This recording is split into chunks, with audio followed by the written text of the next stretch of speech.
This video will explain the basics of electronic soldering and also answer some questions, like what is flux and why is it needed? What tip size and shape should I use? Can I get lead poisoning from the fumes? And why is cleaning and tinning the iron tip necessary? First, this is what not to do. Putting solder on the iron first and then trying to carry it over to the joint and scrape it off. Applying solder to the iron and not directly on the parts to be soldered is also ineffective. Even if you did get the solder to stick to the connection, it would likely be an unreliable joint that would easily break with any vibration or temperature changes. Why isn't the solder clinging to the joint? Two reasons. Solder won't adhere to parts that aren't hot enough or parts that are covered with dirt or oxidation. In this case, I haven't effectively heated the parts enough for them to attract the solder.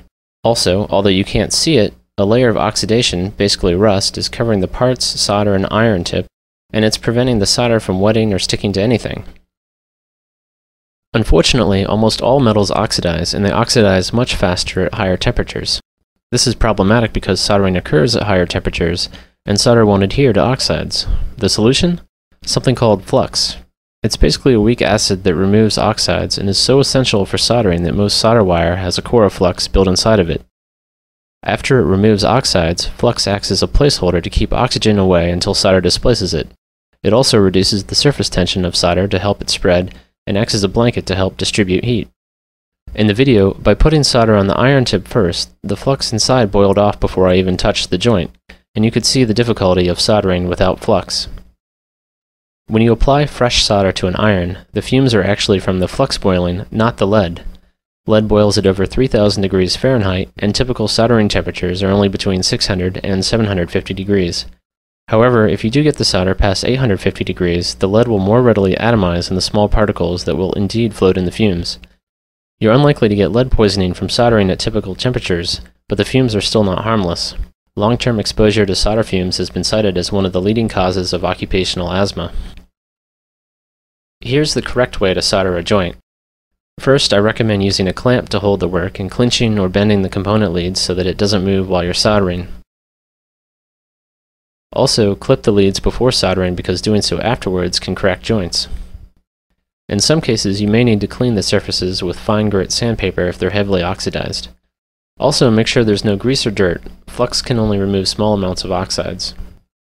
Clean the tip using a damp sponge or dry cleaner like this. The gold curls are made of soft metal and coated with flux to gently clean the tip without thermally shocking it like a sponge does. This can help prolong tip life.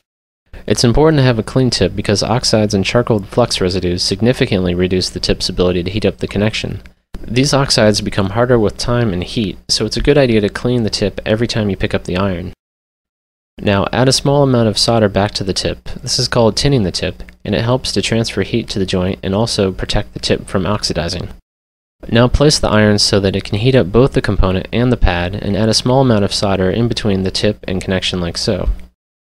This acts as a heat bridge to transfer heat more quickly to the connection. Now apply solder to the opposite side of the connection. There are two reasons you do this. One, solder will run towards the heat, so this helps spread solder over the entire connection. Two, you ensure that the parts are indeed hot enough to form a good joint.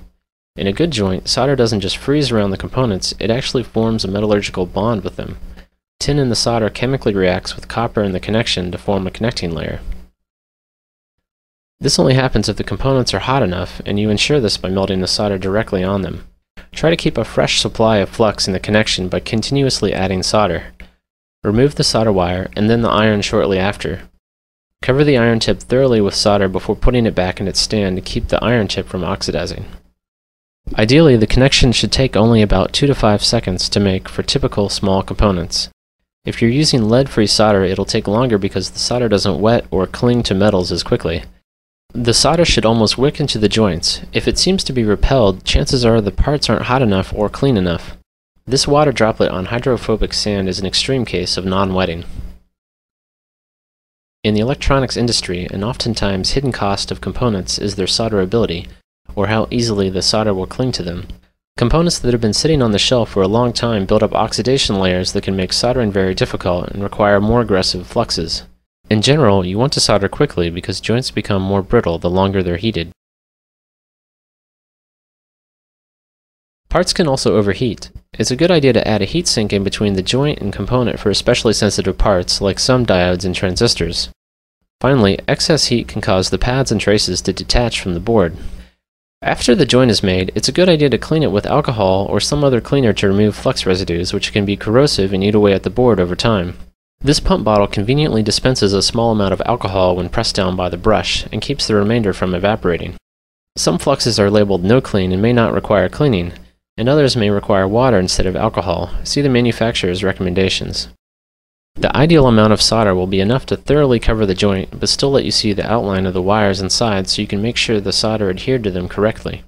The solder should smoothly meet all the surfaces, almost forming a ramp, and should be shiny in appearance, unless you're using lead-free solder.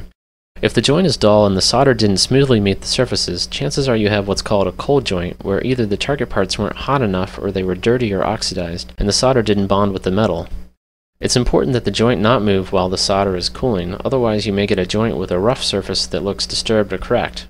These joints and cold ones may feel solid at first, but are likely to break under vibration or compression and expansion from temperature changes. Worse, these connections can work intermittently and be extremely hard to track down later. You want to use the largest tip that allows you to reach and heat only a single joint.